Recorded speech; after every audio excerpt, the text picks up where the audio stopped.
masukkan dalam Tempurung. persis, Ya, tempurung jadi itu. arang. Nah arang itu resepnya 15.000. Ada kenaikan lah. Santran Iya, 10.000. di belakang nggak dengar, Pak. Ada peningkatan di situ. Pak, di belakang tidak dengar, Pak. Gerakannya tuh di tengah Pak kalau bisa. Oh iya iya iya. Gerakannya di tengah jadinya di sana hadap sini kasih hadap Ya. sana.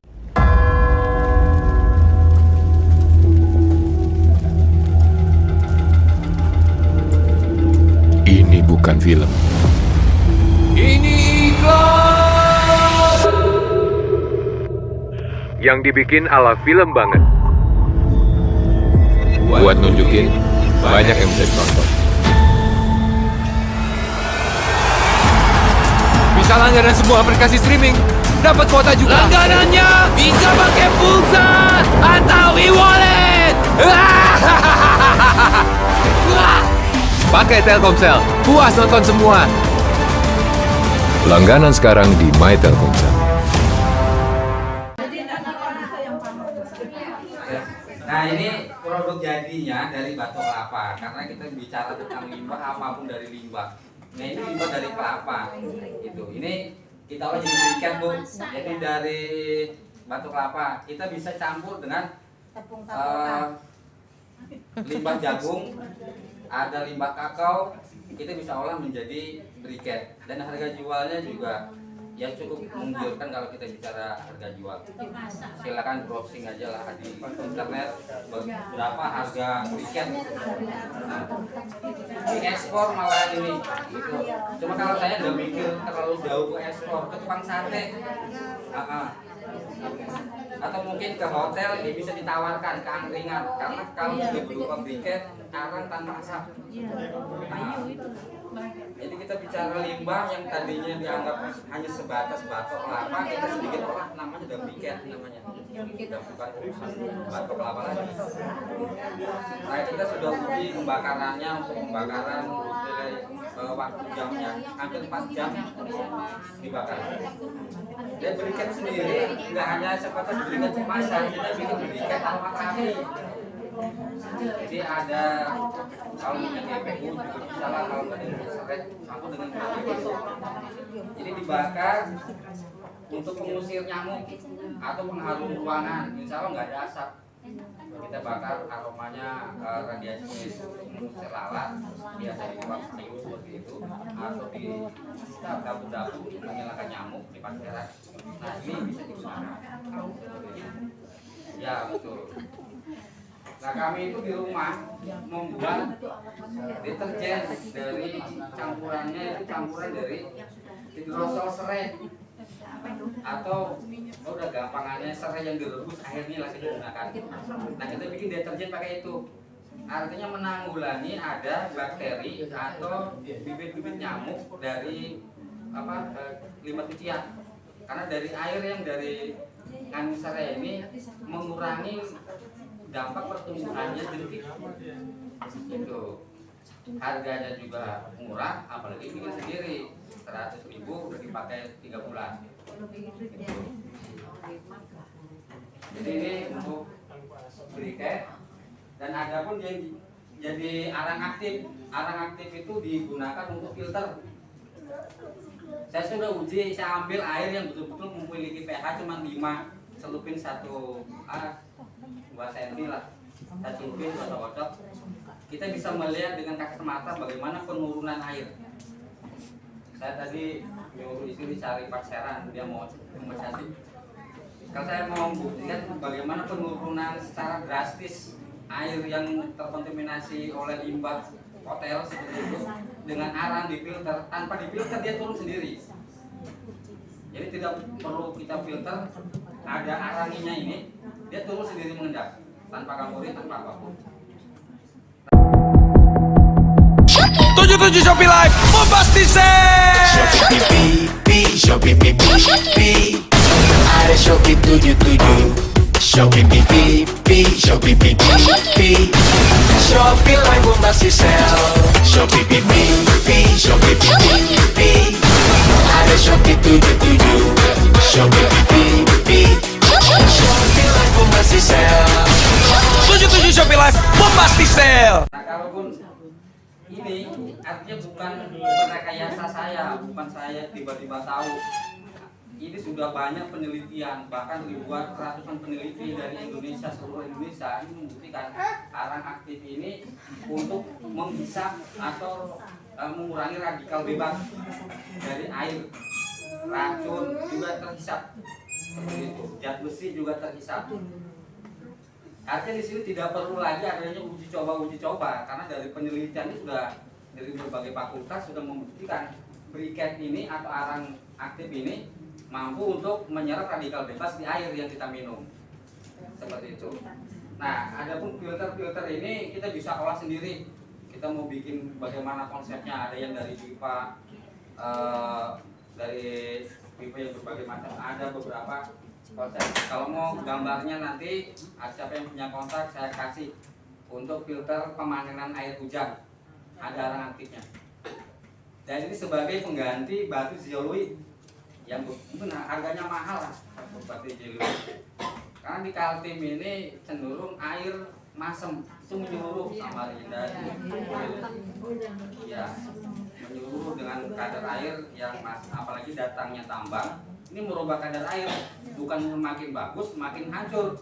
Kenapa? Ada kadar besi di situ, naik kadar mangannya, aluminiumnya lagi. Maka kita perlu namanya arang aktif. Kalau kita beli pasir malang jauh, harganya juga mahal. Nah, dengan arang aktif ini kita sangat penting. Nah, dari sini adalah peluang pasar kita. Itu. Jadi pasar kembalinya ke diri kita sendiri. Mungkin satu kelompok memiliki satu alat, satu kelompok memiliki satu teknologi, diolah bersama-sama. Yang pasarnya nanti kembali ke kita lagi. Karena kita juga memerlukan itu.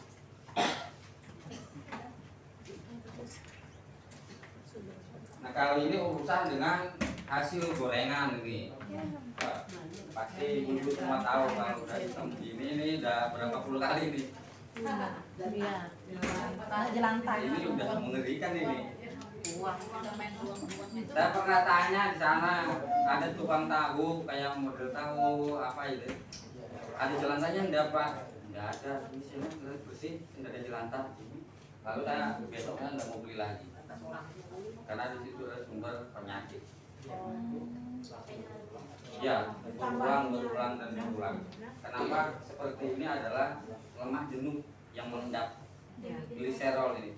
Ini kalau masuk di pembuluh darah, beku di pembuluh darah kita, ini yang menyebabkan stroke. Itu berulang kali nutrisinya sudah habis, kadar lemaknya tinggi, maka akan menyebabkan pecah pembuluh darah. Kan ada sumbatan di motor kita, bisa menyebabkan gagal jantung. Ini bukan kebanyakan gorengan, kebanyakan membeli gorengan dari penggorengan jelantah. Itu kenapa kan jadi jelantah? Karena suhu panasnya yang over terus berulang. Supaya dibatasi minyak itu jangan sampai di atas 100, 90 sudah cukup, api kecilin, jangan sampai over. Terus adanya jelas hitam ini, ada bumbu, ada apa yang masuk di situ, itulah jadi.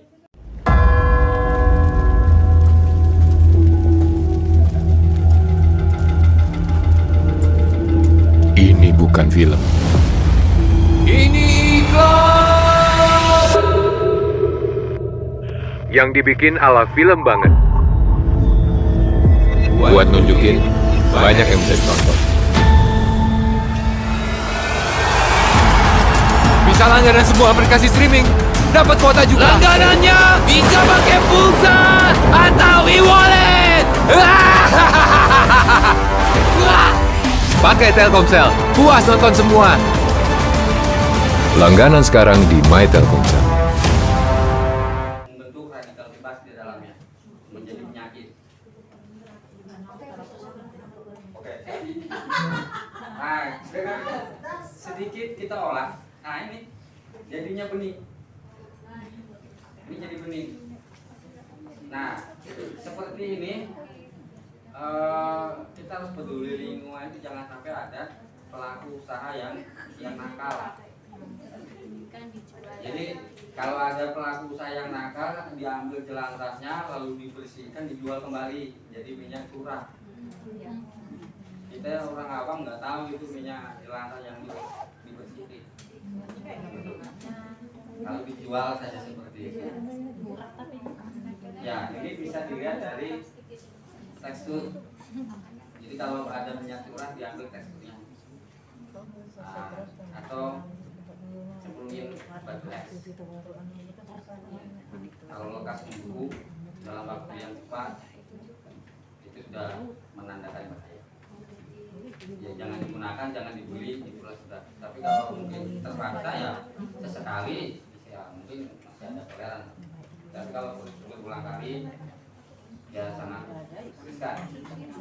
Nah kita olah menjadi biosolar di jelantah. Jelantah ini kita proses menggunakan katalis NaOH. Jadi untuk penggumpalan asam lemak. Asam lemaknya namanya ini jadilah gliserol. Gliserol ini kita bisa bersihkan kembali menjadi lilin atau menjadi stempet juga bisa untuk kendaraan. Gitu. Bikin sabun mandi. Nah, sabun mandinya seperti ini. Mungkin nggak usah sabun mandi lah, sabun cuci zaman dulu mungkin ya kalau remaja tahun 60-an bisa tahu lah. Yang kalau beli dipotong pakai kawat ya. Ya, jadi beli sabun diukur pakai senti. Ukur potong 1.000. Ya. Nah ini dari jelantah ini jadi jelantah. Tapi kalau kita ngelola, kita sudah konsultasi ke ahli kimia.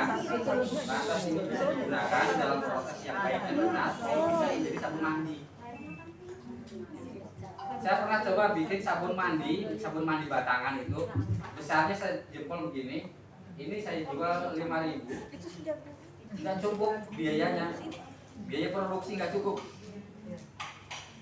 Tetapi saya bikin dari jelantah, bikin serantang begini, saya jual 6.000, itu masih banyak sisanya. Jadi bisa diprediksi ya, sabun yang di pasaran harganya segini cuma 4.000, itu dari mana? Karena kos pembuatan bahan itu nggak mencukupi kalau dijual harga 4.000. Kalau dari jelantah mau sebesar apapun dijual harga murah tetap masuk karena biayanya sangat ringan.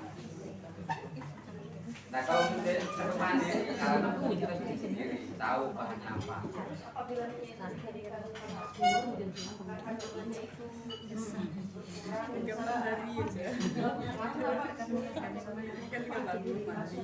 Yang jelas harus ada pendampingan dari teknik kimia. Pertama, konsultasikan dengan para ahli kimia. Kalau ini memang proses kita ini baik dan benar, secara otomatis terhadap kesehatan tidak masalah. Yang penting kita standarkan pH sabun yang kita bikin. Badan kita ini pH-nya 6,8. Cek pH itu. Nah kita bikin sabun, mohon maaf daki atau keringat itu kurang lebih 5 atau 5,5 biasa seperti itu keringat. Jadi kita bikinnya 7,2 pH-nya supaya mampu menggosok namanya daki dan sebagainya, keringat seperti itu. Itu masih standar, jangan sampai di atas 10 kita bikin pH sabun karena akan menyebabkan kering dan iritasi. Atau di bawahnya kita bikin sabun kadar pH-nya 5 seperti itu akan menyebabkan iritasi gatal. Kalau untuk proses sabun kita sudah ada pendampingan. Kalau di buku silakan ada pendampingannya secara khusus untuk pembuatan sabun atau sabun untuk baju, untuk pakaian juga kurang lebih bisa digunakan sebagai surfaktan. Nah untuk prosesnya kembali ke biodiesel, jadi dicampur dengan katalisator NaOH dengan etanol. Etanol itu bisa didapat dari cucian air beras. Cucian air beras kita fermentasi, kita kasih ragi, mendapatkan sampai 3 malam lalu kita suling. Jadi alkohol. Jadi kalau ada yang mau penasaran atau mau mencoba, Itu bisa digunakan sekian beras kita tampung, kita berikan ragi, kita tutup, kita suling pakai seret biasa seperti itu. Kita bisa bikin etanol sendiri. Hanya saja 1 kali sulingan kadarnya rendah, masih kurang lebih di 18 sampai 20% alkohol. 2 kali suling bisa mencapai 30 sampai 35. Bahkan 3 kali suling itu mencapai 99% yang bisa dicampur dengan jelantah untuk buat biodiesel. 3 kali suling.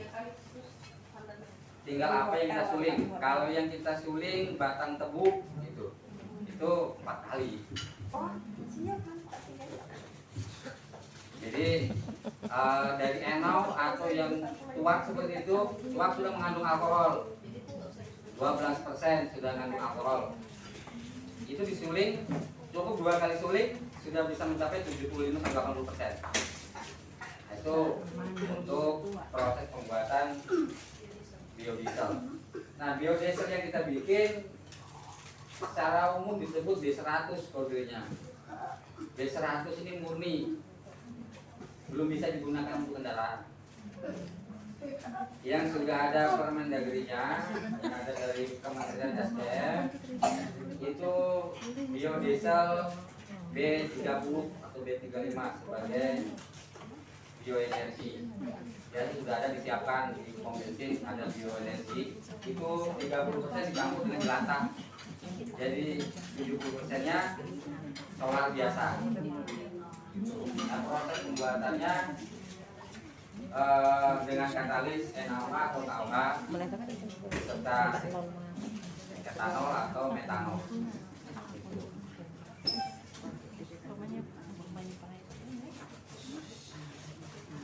Kita geser lagi, ini seperti mau jualan obat ini. Ya. Ini adalah asap cair. Kita kembali lagi ke batok lagi nih, loncat. Asap cair dari batok kelapa. Bahannya batok cair. Apa batok kelapa? Kita masukkan di pirolisis. Asapnya kita perangkap.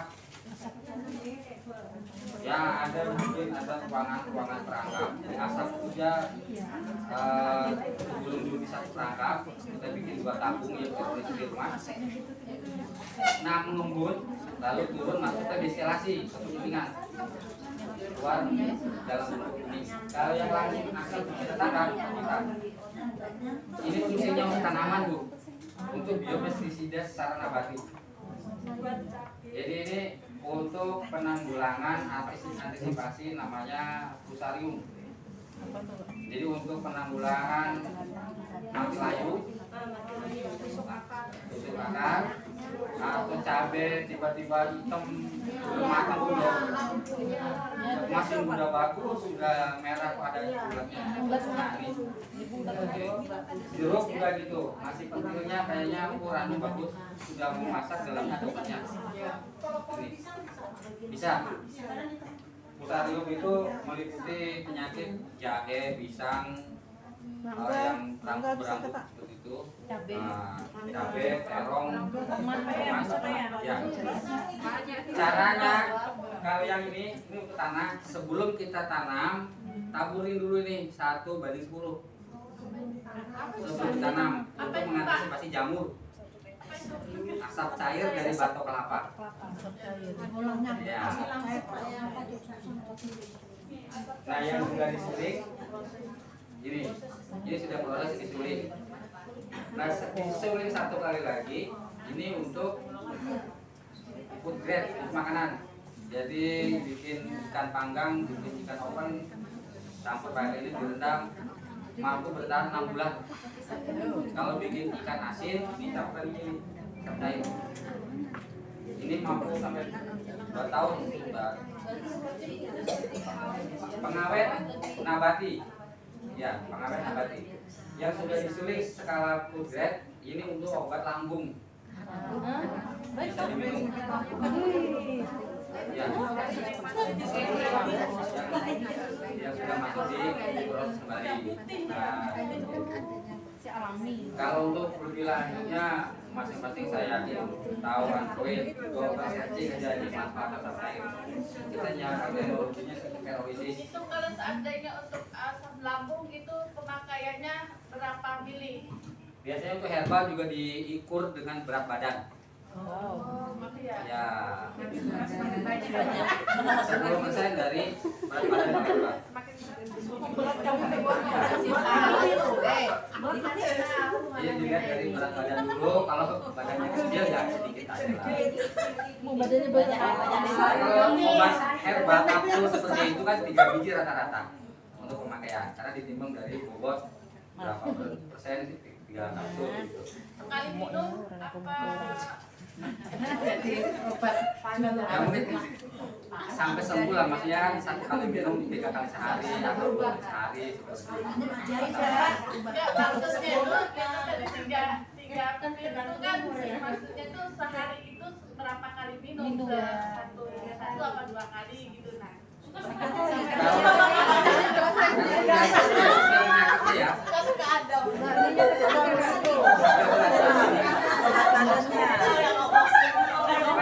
Yang tadi mau tahu maggot, saya susah untuk menjawab maggot itu apa.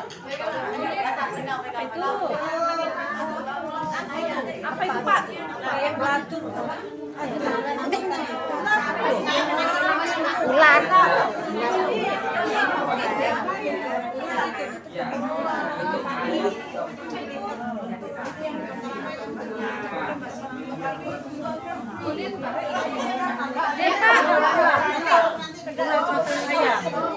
Oh.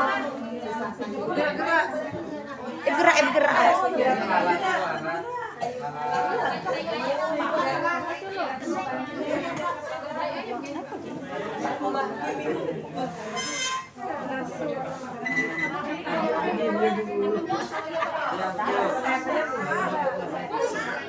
Ulat daripada orang ulat.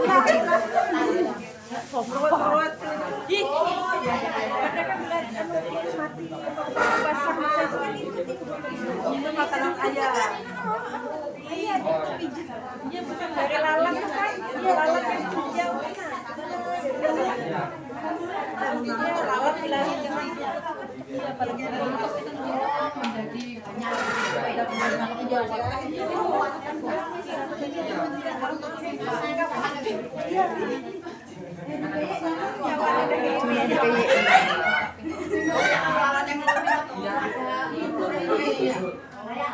saya tadi sekarang iya langsung gas ke pagi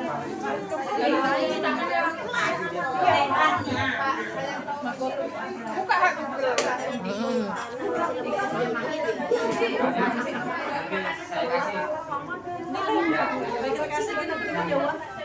buat di kapsul ini nah botol banyak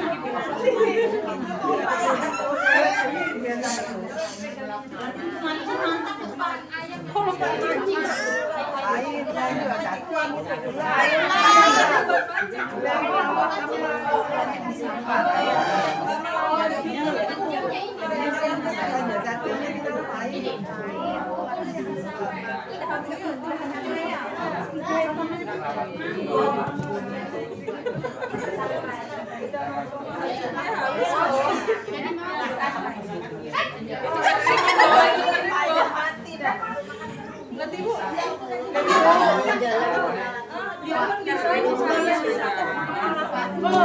belum hancur tapi diam dulu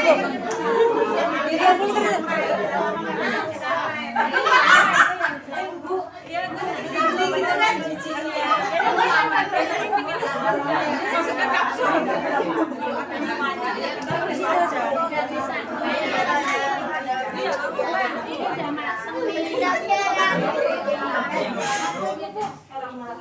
dari ibu tuh jauh teman.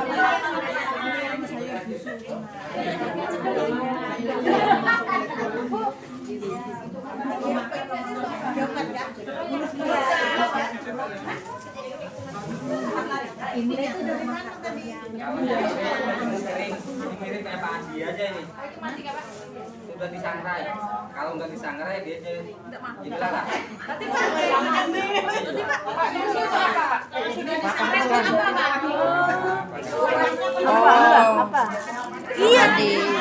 sangrai. Kalau bagi sangrai jadi lalat. Ini 3 sampai 4 hari lebih kuat nutrisinya daripada bama biasa.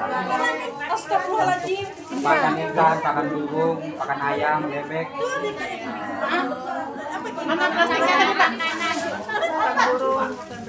Tenang Bu, nanti ini dibagikan semuanya.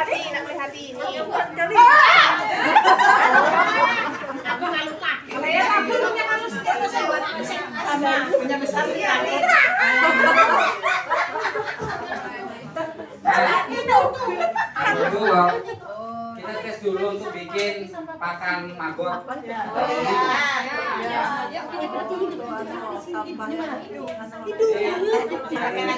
Dari limbah sayur yang kita olah. Nah, kita bikin limbah sayur dulu kita ganti untuk buatan maggot atau bibit maggot.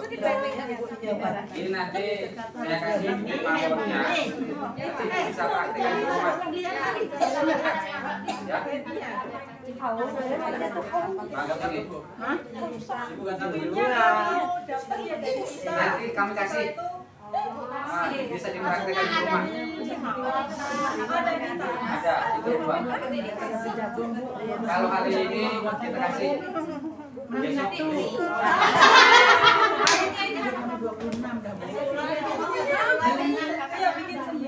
Ya, ini bikin apa rumahnya cacahan sayuran, nanti bibit yang kami kasih ditabur di situ. Ya, kalau ada selamut atau selamut nanti dia jadi lalat, dia terbang kemana-mana, dia di situ aja. Bagus. Ya.